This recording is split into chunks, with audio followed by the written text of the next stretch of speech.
delegation from the department and immediately indicate that our discussion today would be engagement on the African Charter on the values and principles of decentralization, local governance, and local development. As you would be aware, in terms of Section 231, subsection 2, whenever there's an agreement, an international agreement signed, which is usually initiated by the executive, such agreements should be brought to Parliament for them to be adopted by both houses. This time, we are focusing on this as the portfolio committee for it to be taken to the National Assembly for a resolution. But it is critical for us to understand the contents and possibly engage them and then move from there. So today we will be dealing with that, but before that, let me deal with the formalities of the meeting. Ms. Twala, if you have any other apology other than two that I'll indicate, the whip of the committee, Honorable Direko, is not well. The last time I heard, she was in hospital, and the minister as well has apologized. She has to appear in person before the select committee, and the DG, I think, is part of that. So those are the apologies, and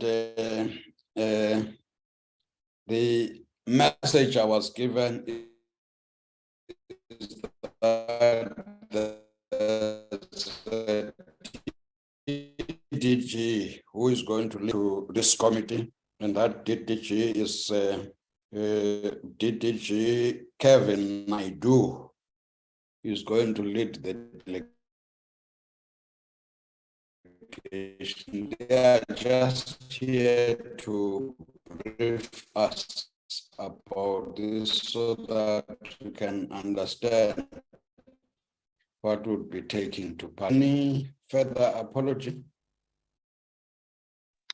Good morning, Chairperson, and good morning, honorable members. Chairperson, I don't have any apologies except the one that you have indicated. Thank you.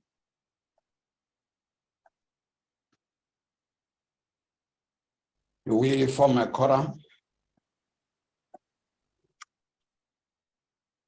Oh. I'm sure. Yes, Chairperson. Okay.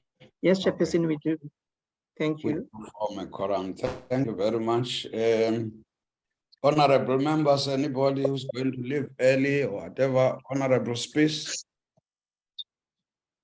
Yes, good morning, Chairperson. We also have a bereavement in the family, so I have to leave. I'm sure the meeting will be done by 10, but if not, I have to leave by 10 o'clock. No, that's fine. I hope it will be done. Can we then ask the department to brief the committee on the this African Charter on the values and principles of decentralization, local governance, and local development? Over to you, Kevin, Dr. Kevin Naidu.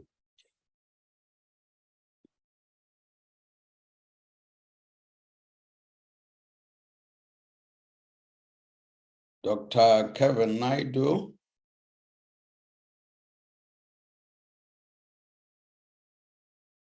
Or I should hand over to Decock to brief us on this.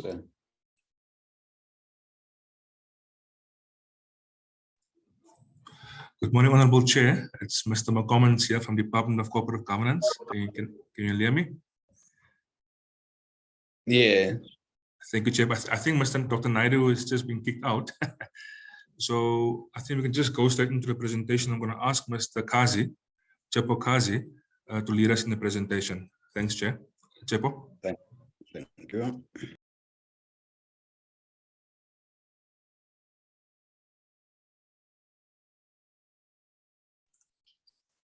Chairperson, thank you very much, Chairperson. Thank you, Mr. McConnell. Good morning, honorable members of Parliament. I'm hoping that I'm audible. You are audible. Yeah, you are audible, but we don't see the presentation. Can you see it? Yes, I'm flighting it now, Honorable Chairperson. Indeed,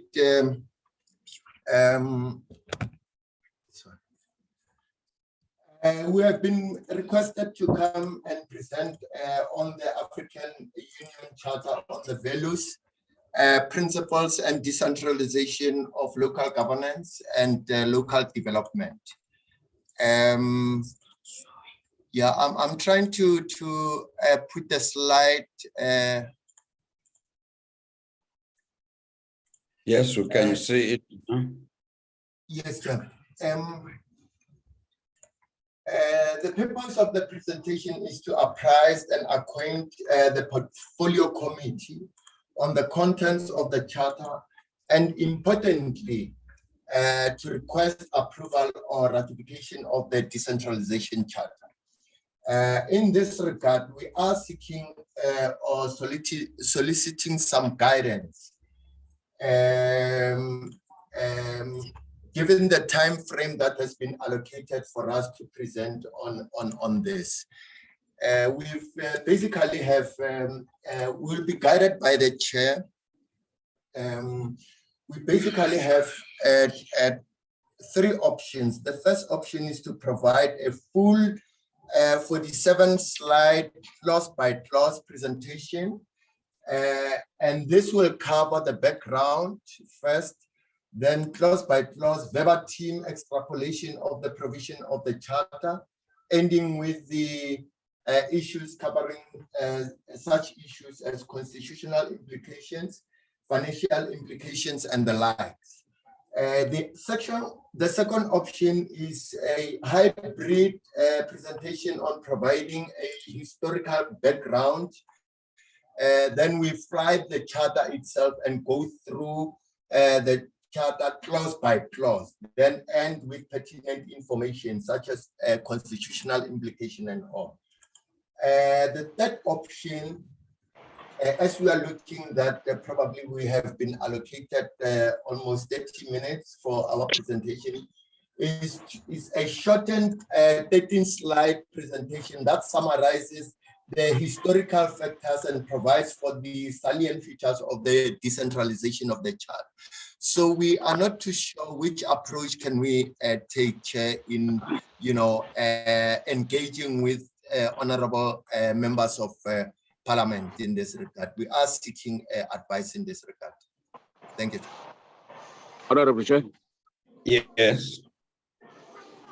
Chair, because we have read the charter, may I propose that the presenter doesn't go to the background, rather go to the values, the principles, values and principles as outlined in the number of articles of the decentralization of local governments and development. Thanks, Chair. Yes, I would suggest let's not open a meeting, presenter. We did have the document, though it came late, but I think come up with some hybrid as to how do you want to meet the time frame given, as well as make sure that we have a sense of what is going on. I don't know which one. It is not the first one, but there's a suggestion from Honorable Mbumza. Can you continue? I don't want us to have an item to discuss how to present. And okay. Thank you very much, Honorable Chair. Indeed, we have a guidance that we probably can present the shortened version of the presentation of the charter. The purpose of the presentation is to provide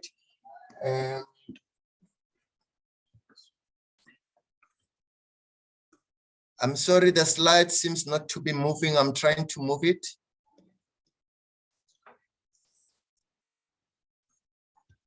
I'm trying to move the slide, Chair, sorry.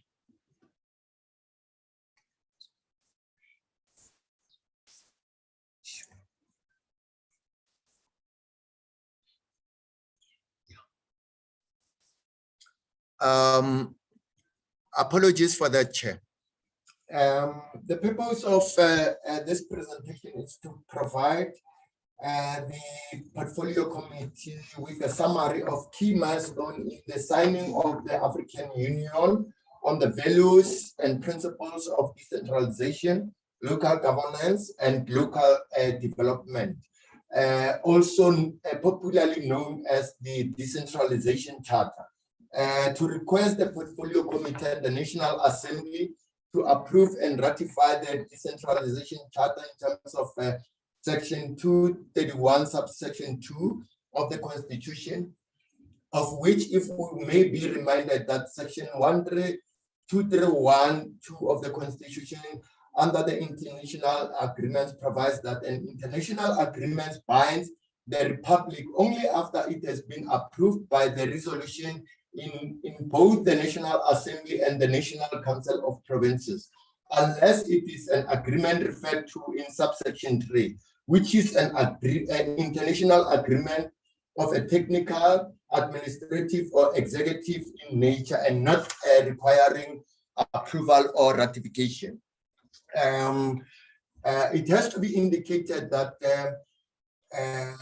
in 2012, towards 2014, there was a conceptualization of the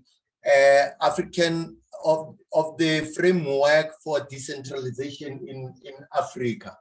Then that was developed, and the African heads of state then adopted this decentralization charter in June 2014. And the charter, basically what it stands for is that it's a framework guiding document on all member states regarding the decentralization of local governance and local development. And our East-Wall managers in the department were very instrumental in contributing and sponsoring to the development of this charter. The main purpose of the charter is to provide for the decentralization framework to assist the AU member state in developing their constitutional and legislative prescripts on the decentralization of powers and functions from higher spheres of government to the regional or sub-regional areas within a country. The charter basically deals mainly with the three areas, namely the decentralization, local governance, and local development. The three spheres of government in the country are enjoined to cooperate in terms of chapter 3 of the Constitution. And each sphere must respect the constitutional status, powers, and functions of other spheres. The sphere of government must exercise its powers and functions in a manner that does not encroach on the geographical, functional, or institutional integrity of government in another sphere. The first part of call is the Schedule 4 and 5 of the Constitution, which is prescribing for functional concurrent areas and exclusive provincial legislative competence. The next bullet point provides that the Constitution also provides for the decentralization and assigning of powers and functions from national and provincial government to local government. There are several provisions in the Constitution that directly prescribe for the decentralization of powers and functions, and few legislative frameworks have emanated out of this prescript, such as Section 99, 126 of the Constitution, 152 of the Constitution, 125, and 154 of the Constitution. In regard to the summary of key milestones on the parliamentary ratification process, we are saying that in order for the adopted and signed decentralization charter to form part of the general laws of the country, it requires ratification by this honorable August forum. Our minister basically signed the decentralization charter in August 2021, following the obtaining of legal opinion from both the offices of the Chief State Law Advisor in the Department of Justice and Correctional Development, Constitutional Development, and that of the International Relations and Cooperation. Our country requires parliamentary approval and ratification of the charter in order for the country to become a party to this charter. The main purpose of the decentralization charter is to provide for decentralization framework to assist AU member states in developing their constitutional and legislative prescripts on decentralization of powers and functions from higher spheres of government to the regional and sub-regional areas in the country. The decentralization charter seeks to give effect to the principles and provide guidance on decentralization of powers and functions from national government to regional, provincial, local government tiers across the continent. The president indeed signed the president providing full authorization to our minister to, on behalf of the South African government, to enter into this kind of international agreement. Currently, there are 17 countries that have already signed on the decentralization charter, and it should be stated that only 9 countries has ratified.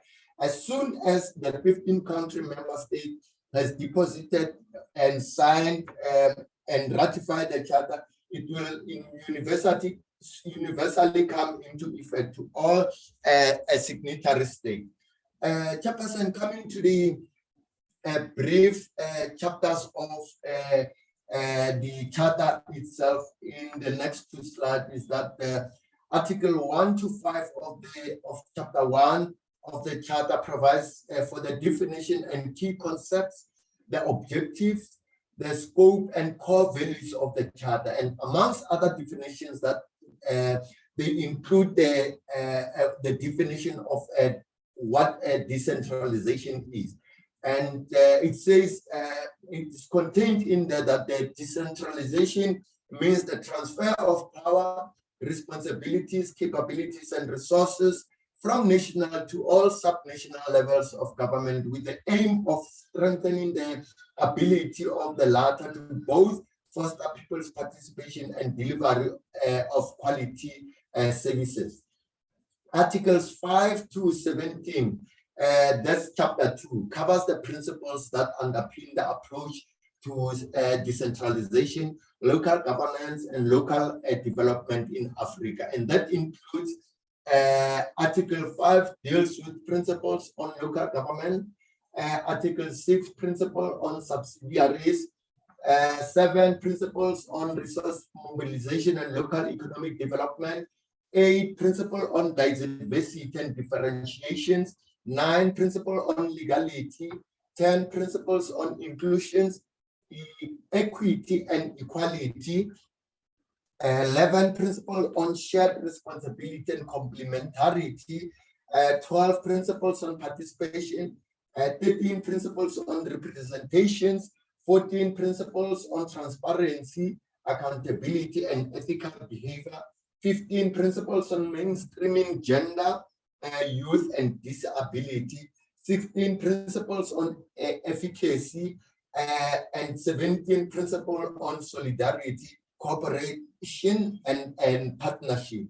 And in regard to Chapter 3 of the charter itself, it provides for a mechanism for implementation, and provides for the following Article 18 deals with follow-up mechanism, 19 reporting, 20 recognition award system and commemoration. In terms of the next slide, Article 21 to 26 in regard to Chapter 4, it's entitled Final Clauses that provides for Article 21 dealing with safeguard provisions, providing that the provision of this chapter shall not be interpreted in a manner that is inconsistent with the relevant principles of international law, including international customary law. Article 22 deals with dispute, a settlement of dispute amongst EU member states. It provides that any dispute relating to this chapter shall be amicably resolved through direct negotiations between the state parties concerned.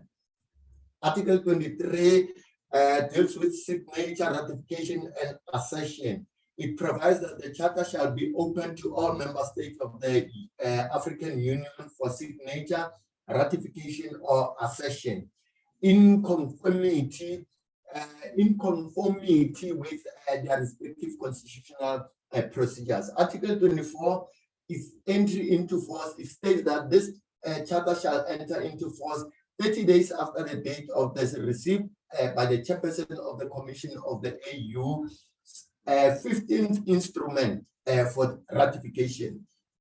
Article 25 deals with amendments, and Article 26, that's the last article in the charter, it deals with a depositary. It requires that the instrument of ratification or accession shall be deposited with the chairperson of the Commission, and any state may withdraw from this charter by giving written notice of 1 year in advance to the chairperson of the Commission of the AU. Then the following 2-3 slides deal with what basically cabinet required in terms of making sure that this charter conforms to all our regulatory provisions of the law, including the Constitution. In regard to the implementation plan of the charter, this is guided by Chapter 3 of the Decentralization Charter itself, and it's divided into 2 components: the implementation at the individual state party level and the implementation at the Commission level. At the state party level, it's provided that at local government level, it requires that local government shall equally be responsible and accountable to their local population for the implementation of the objectives of this chapter and adherence to its values and principles. And at national government level, state parties are required to adopt legislative, executive, and administrative measures to align national laws and regulation to the objectives of the chapter and adhere to the values and principles as we have undertaken in regard to our constitutional design and legislative, prescripts that we have across national government that assigns their powers and functions to provinces and local government. At the implementation at the Commission level is that there will be assisting, that is to say AU, at the regional level amongst others, that they will, in accordance with their constitutive instrument, regional economies shall encourage member states to ratify, accede, and implement and monitor the charter. At the continental level, to ensure and facilitate the implementation of this charter, the Commission shall develop guidelines for the implementation of the charter. In regard to risk and risk mitigation, communication implication of the charter, we are saying that the risk posed against this continental decentralization framework is the non-adherence and resistance by higher spheres of government or national government to decentralize their powers and functions to the lower spheres of government. And also this will be undermining their constitutional right to exercise their powers and functions. And basically that will actually impact on their actual existence as a regional and local government. This may result in centralism and reservation of powers and functions left to be exercised by the national government in a country. The Decentralization Charter, which advocates for decentralization of powers and functions, and as a blueprint and an international instrument, will be binding to all signatory member states to decentralize and assign their powers and functions to the regional, provincial, or local spheres of government. In regard to communication implication, we are saying that the department will distribute the charter to all organs of state with the emphasis on the observation and carrying through the principles of the decentralization itself. Further communication and dissemination of the charter will be done by or facilitated by the GCIS. In regard to the constitutional and vulnerable groups implications, we are saying regarding constitutional implication, the legal opinions that the department obtained from both the Office of the State Law Advisor from the DIRCO and from the Department of Justice has confirmed that the charter is in conformity with our general constitutional prescripts and principles and general international law of application. Regarding implication for vulnerable groups, Article 15, it has to be noted that it prescribes that local government or local authorities shall integrate gender, youth, and disability issues in the overall process of formulating policy, planning for development, and providing for services, as well as implementing, monitoring, and evaluating development programs and projects. Also, local government and local authorities shall promote and ensure the equal effective participation of women, youth, and people with disability in public life, leadership, and management position on all matters relating to local governance and local development. And lastly, local government or local authorities shall promote and increase participation of women, youth, and people with disability in all matters relating to local governance and local development. The last slide, Chair, deals with security implications, responses and comments from departments and so on. We are saying regarding security implication in the country, we've got none that we could identify. And in regard to responses and consultation that have been undertaken,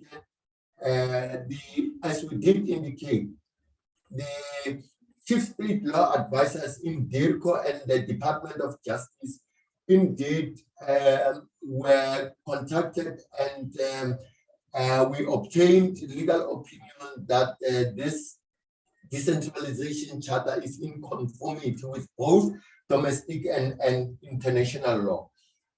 In regard to the recommendation, Chair, it is recommended that the Portfolio Committee on COPTA takes note of the contents of the African Union Charter on the values and principles of decentralization, local governance, and local development that seeks to provide a framework and guiding document on the decentralization of powers and functions from national government to lower spheres of government across the continent and the country.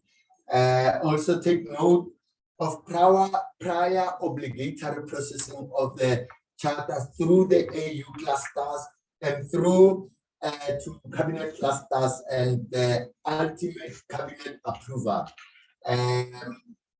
And approval for this charter to be presented before this.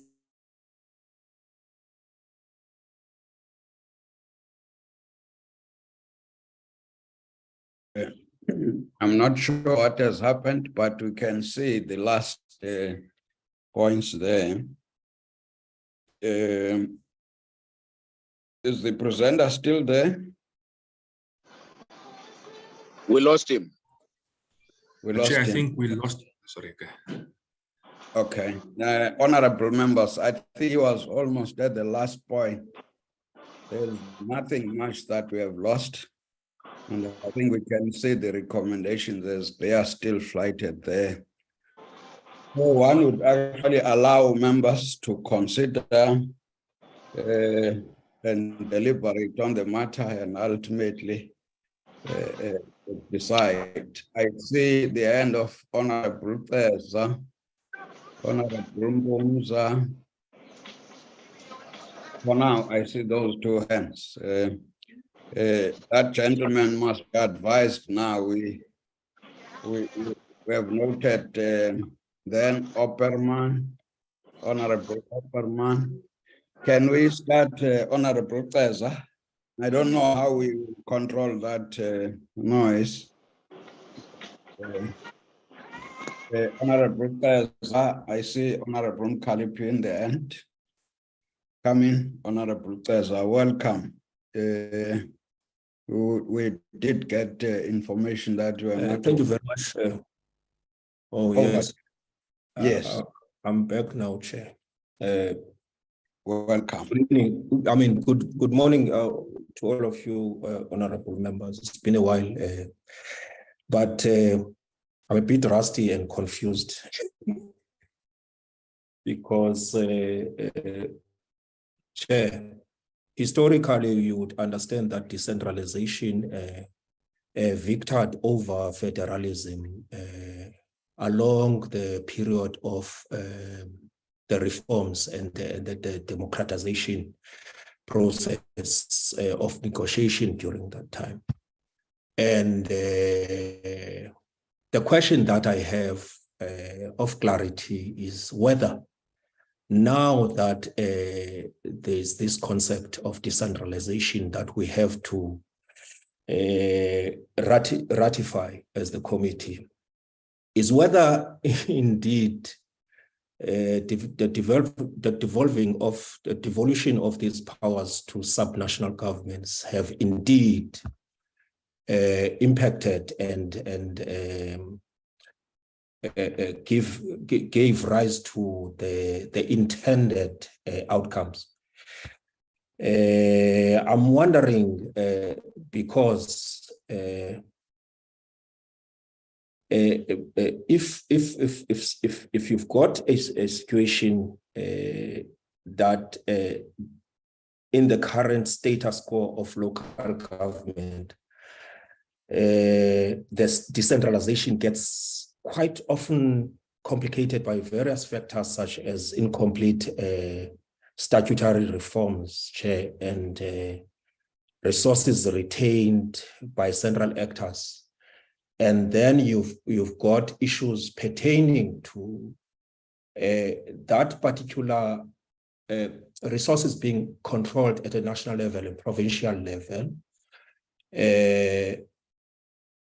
And that mandate of decentralization being given to the Municipal Demarcation Board to actually decentralized.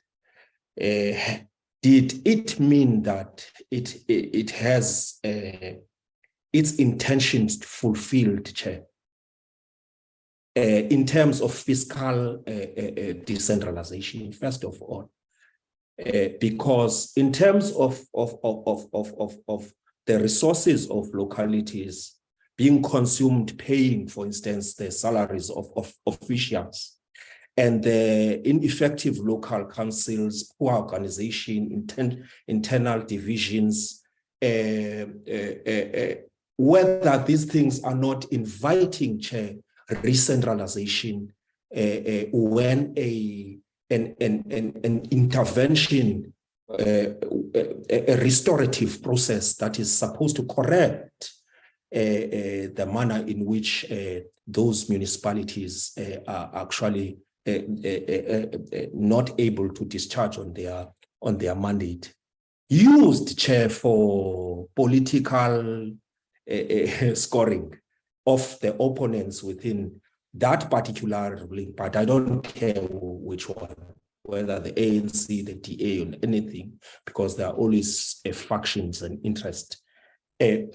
Has it come to its realization, to its fruition, that we see dysfunctional municipalities at this rate?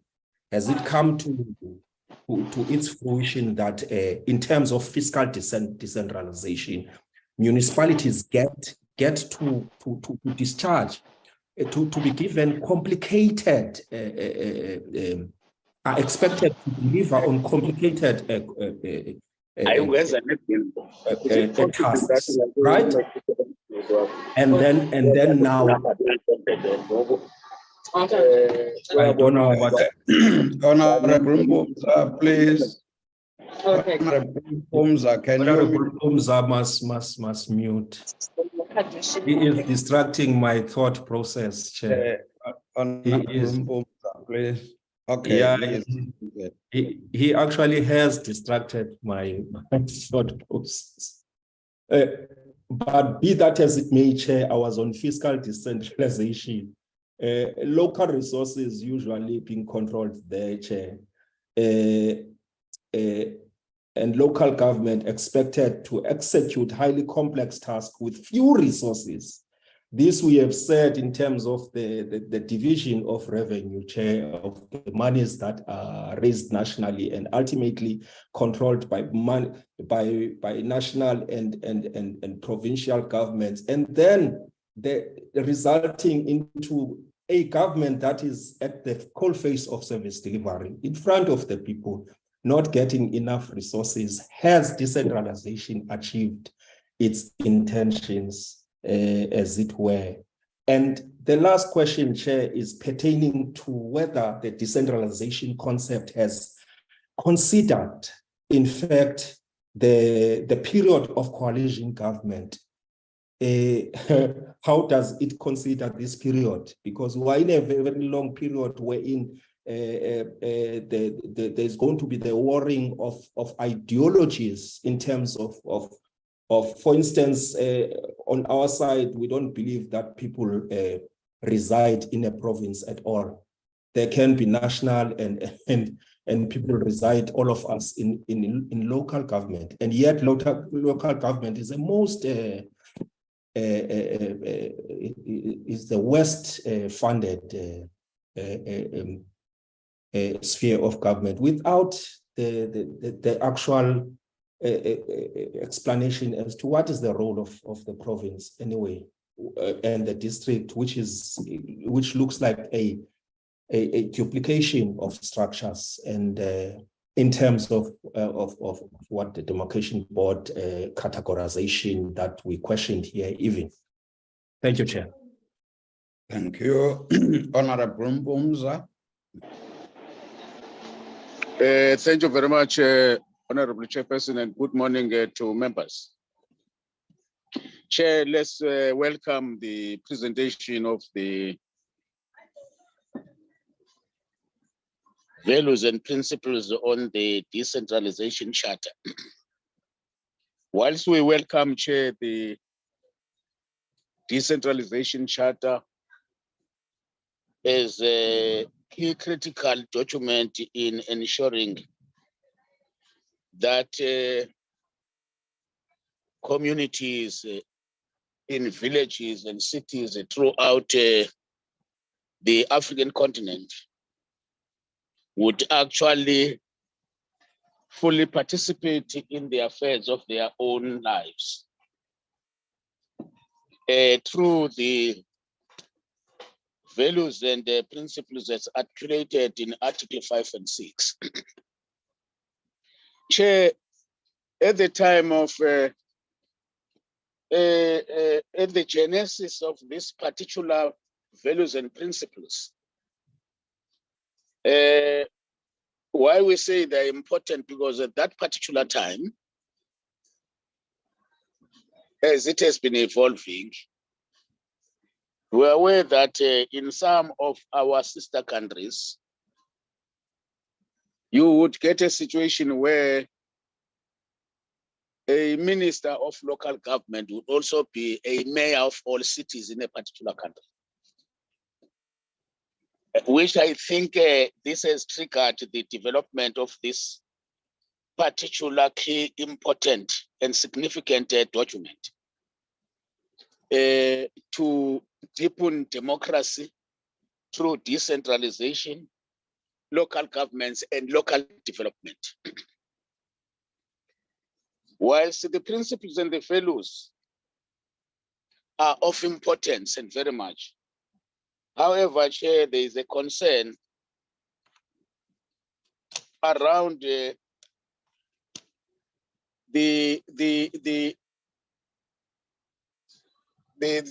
article on risk and mitigation.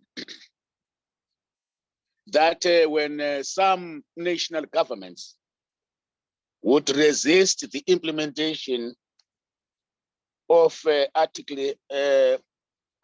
articles in relation to decentralizing responsibilities and powers to local level so that they would actually realize local development. So the article does not then therefore makes provision for mitigating measures. I can see that structures are identified in terms of executing these values and principles in all three spheres of government: national, subnational, and local. However, when these risks do exist, you do not have mitigation measures by such bodies, because the higher structure would be resisting to decentralized responsibilities and resources as required. It would be therefore important that this decentralization is within the context of deconcentration. So it should be a deconcentrated decentralization, not a vice versa of a concentrated decentralization, wherein resources would be actually retained by the higher structures. Besides that, Chair,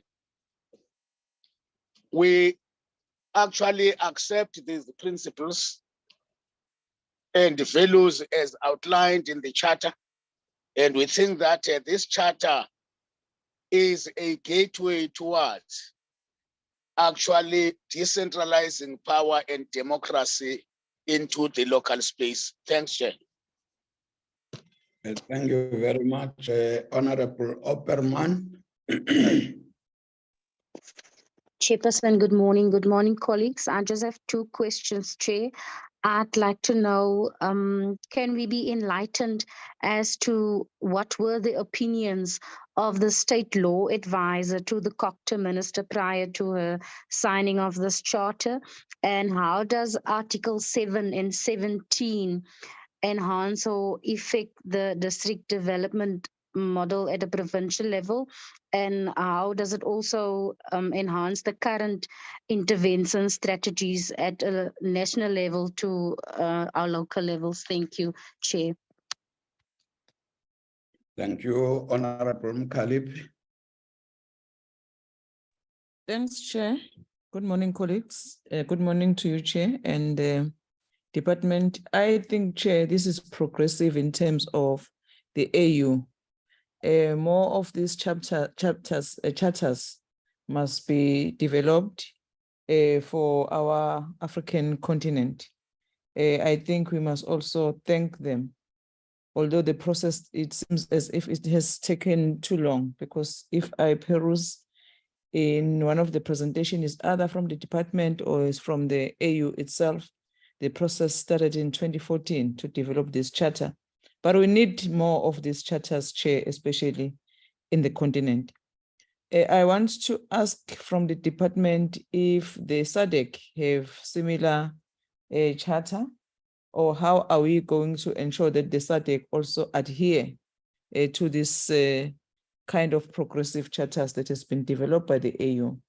And then the second question, Chair, is to the department now, because I welcome this charter. I think it's progressive. That's what we always want or emphasize here in the committee, whereby we have already said that it must go to, the local government must service the people. All the resources must go to the local government to service the people. So I want to understand from the perspective of the department, how are you intended to ensure this charter is implemented? Because we are faced with situation whereby the local government is not responsive to our people. So as well as the engagement, you are talking about at a regional level and the state, you put it as a political parties who are supposed to implement this charter of AU department.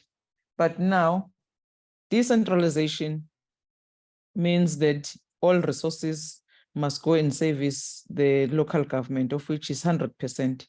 So when you were engaging with your colleagues at the AU level, I don't know if it's the department or is the minister who must answer that.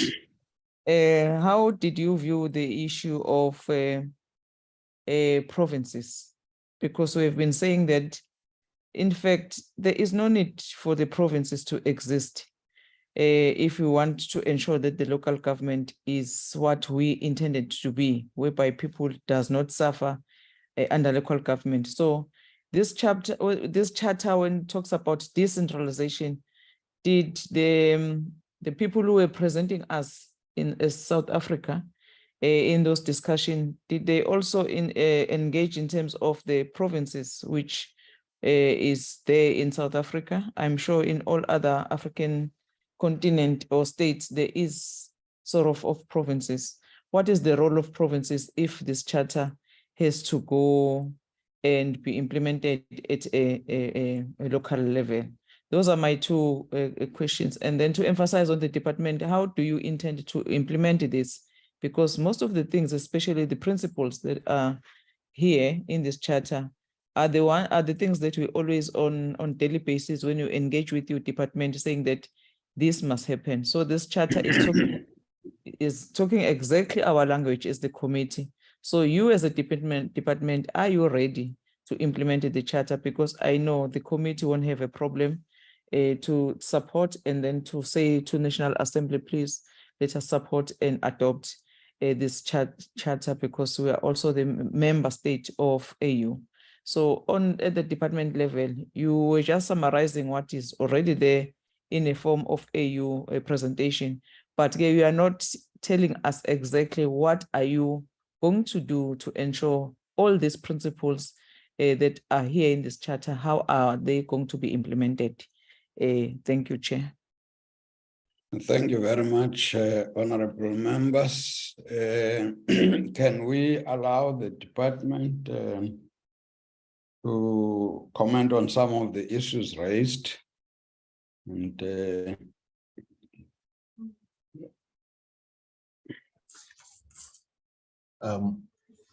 okay.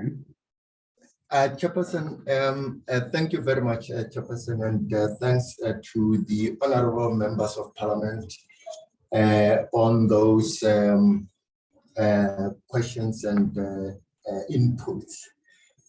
I must say, Chairperson, immediately after I put a full stop on my presentation, then, you know, the connection went off. But indeed, we didn't hear the first part, but I'll start from the parts that we did hear. The one that started with the around the resource control by the national government and physical decentralization. In terms of the decentralization charter itself and our own legislative and constitutional framework is that we are saying funds follows functions, and that's the ideal kind of a situation. we indeed have this Division of Revenue Act. And we all know that, as we did indicate, that we have Schedule 4 and 5 of the Constitution, and you know, how the powers and functions are allocated. It is then that it's understood that the prime, like decentralization of physical decentralization is done through the Division of Revenue Act. Well, it can be in terms of was that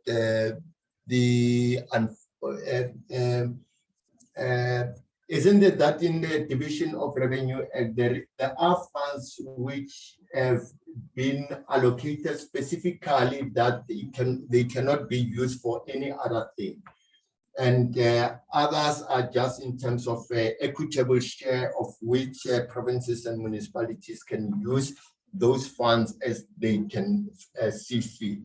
But indeed, the Division of Revenue Act does indeed assist in that regard.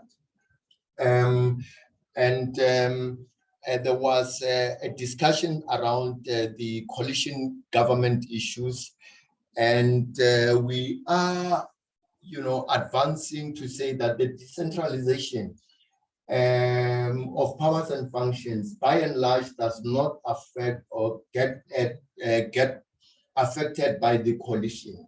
Decentralization, basically, it's a decentralization of power or functions to a sphere of government rather than to a probable coalition government. Then indeed there was the issue around Article 5 and 6, which are dealing with local governance and subsidiarity. But then the link to this was pointing out that in other states, for instance, there's a minister who duplicates as a mayor.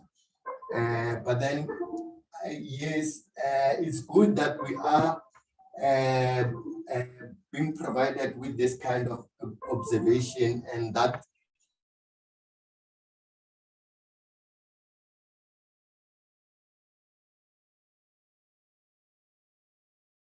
what has happened now? Oh, continue.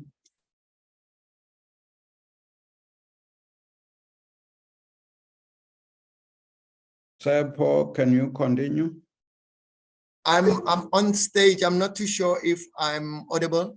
Can hear you now. Yes, thank you very much. I was saying on the risks article, the mitigating factors there.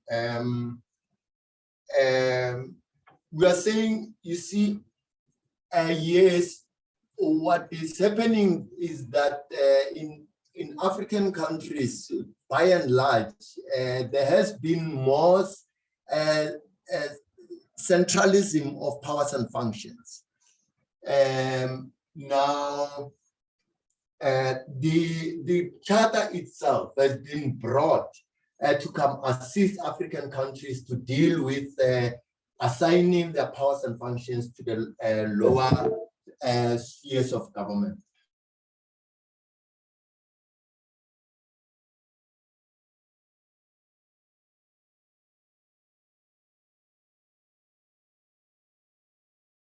You're okay. We have lost you. We have lost the presenter, Chair. Is it me? No, it's me as well who has lost him. But well, we'll take him when we hear him speaking. But generally, honorable members, this is a framework for all African countries who are members of the AU. Indeed, I'm available. Oh, continue. Thank you very much. I was saying the risk there basically was that, yes, this charter provide us with mitigating against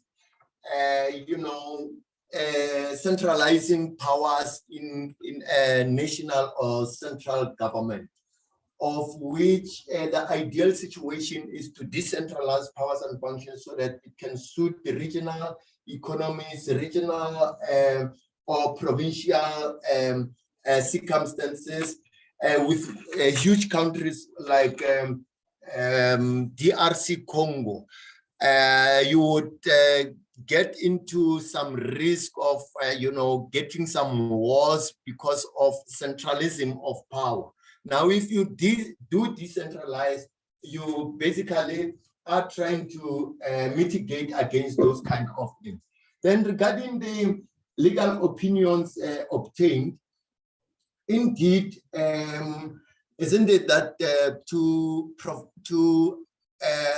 take this charter through to cabinet as an instrument, as an international instrument, we have to take this charter to the international DIRCO state law advisor and the country state law advisor in regard to link to Justice Department. We may as well safely and conveniently indicate that the two legal opinions, the bottom line has indicated that the charter conforms and complies with the international law, and in regard to our domestic law, indeed, it fully conforms to our constitutional design and legislative designs. And indeed, we can confirm that, as we did indicate, this charter was developed with help of our country's experts in regard to decentralization. We can indicate that this charter conforms to our constitutional design, as is Schedule 4 and 5 and those Section 99, 126 on devolution of powers and functions and so on. And yes, in regard to the district development model, I think the charter fits very well in a sense that it does advocate for decentralization of, all of powers and functions, including funds following functions.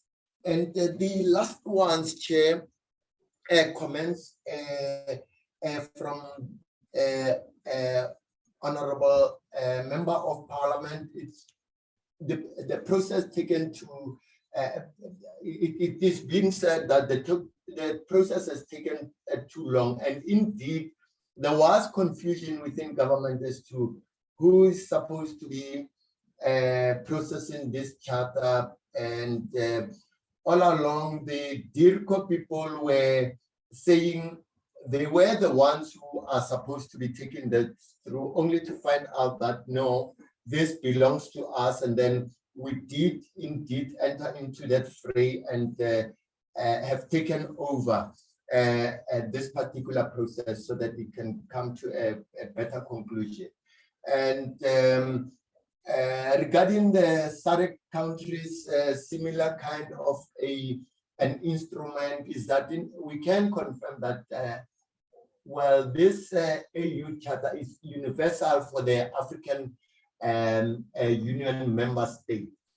And indeed, I'm not too sure whether the SADC countries will have the interest of cascading it down, and in what sense, because from where we are seated, the charter itself, it's universal for all the African member states to can observe.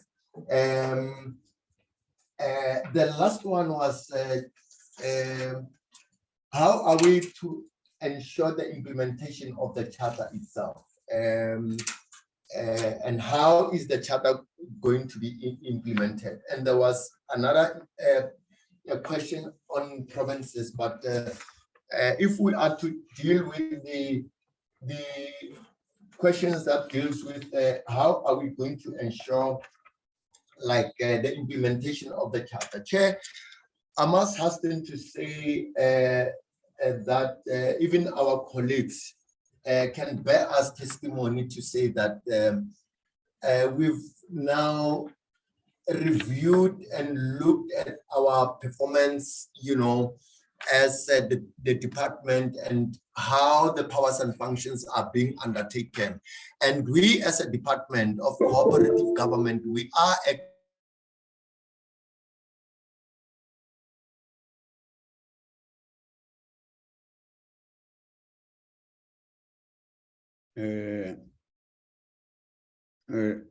I can't hear you, Honorable, Mr. Tsepo. Honorable Mbumza, I think in the meantime, can we allow you? I see your hand. Thank you very much, Chair. Thanks, Chair, for that recognition. Chair, first, must apologize for disrupting Honorable Teza. We also welcome him back from hospital. He must not go there again. While, Chair, we recognize and fully agree that the values and the principles of this charter embeds the values and the principles of our constitution and the resultant laws around devolution. But there is a serious challenge around the issue of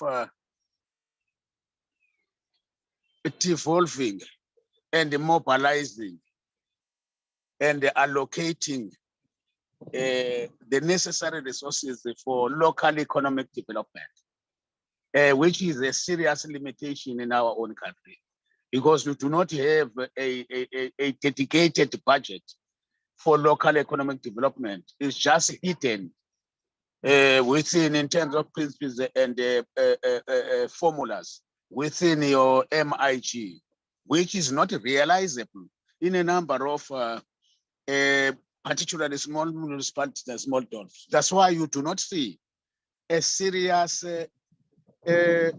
economic landscape that is changing, which then, if then this African Charter again does have such limitations, it would not bring about the realization of this local democracy that involves full participation by citizens, disabled neighborhood. If then, therefore, the portfolio of local economic development is not fully funded in a budget, and even in this charter, there is no call around that when it's to be implemented throughout the African countries. Thanks, Chair.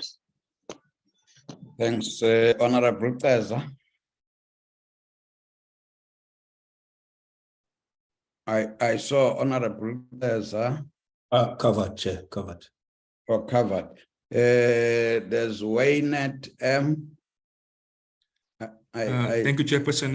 It's Mr. McCommons and Mr. Wayne McCommons from the department. I work with Chepo Kazi. I think I fully understand and fully hear all the comments from the honorable members.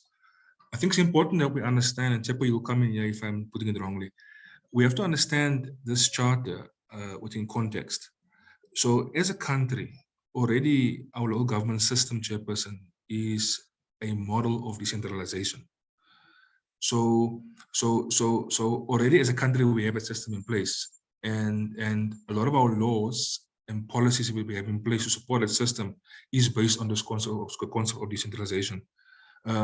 What we are doing as a department, maybe as a response to Honorable Kalipi, is for example, one of the projects we are busy with together with our partners in Salga is the issue around reviewing the local government fiscal framework. To see to what extent is that framework giving effect to some of the challenges that I think Honorable Mpumza has raised. I think also to a large extent, Honorable Cheza, if I'm right. So I think we are doing work, Chairperson. But the point I want to make is that this framework is a framework that is based on principles of decentralization. And it's up to countries in the continent, because we already have it from where we sit. It's up to countries in the continent to see to what extent can they, from where they sit, make sure that their systems, which I think Chepo mentioned, is at this moment very largely centralized in nature. To see to what extent can they review their systems and align it to this concept of decentralization, Chair. But the risk mitigation will have to come from those countries and not from where we sit, because our system as a country is already decentralized and many of our laws and policies are aligned to that decentralization, Chair. Yes, there are challenges, and I think those challenges are being addressed through the various projects that we are busy with, either as a department individually, but also with our partners within the sector. Thanks, Chair. Thank you very much. I would suggest that as is being indicated, this is a framework which we have also acknowledged it has taken time to be brought to where it is. To say, with whatever inputs that we have made, if there are any gaps, we're still going to engage with it in Parliament. Can we get a proposal now that recommends approval or submission for approval by the National Assembly from members of the committee?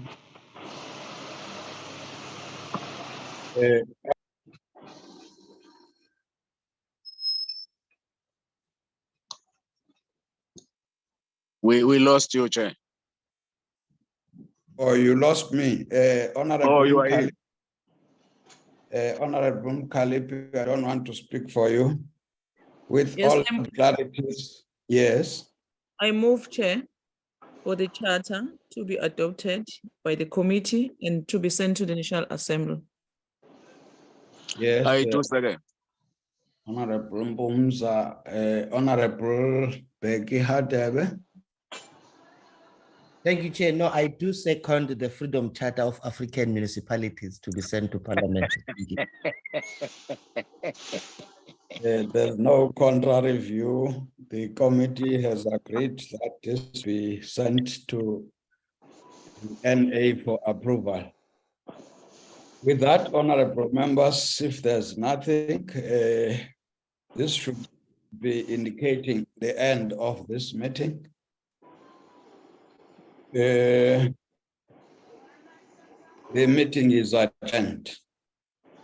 Thank Thanks, you very Chair. Long live the Chair. Thank you. much. Hey, Peggy Molo. Thank Hey, you very Chief, much, Chair. Hey, kunjani? ndiphilile kunjani tata?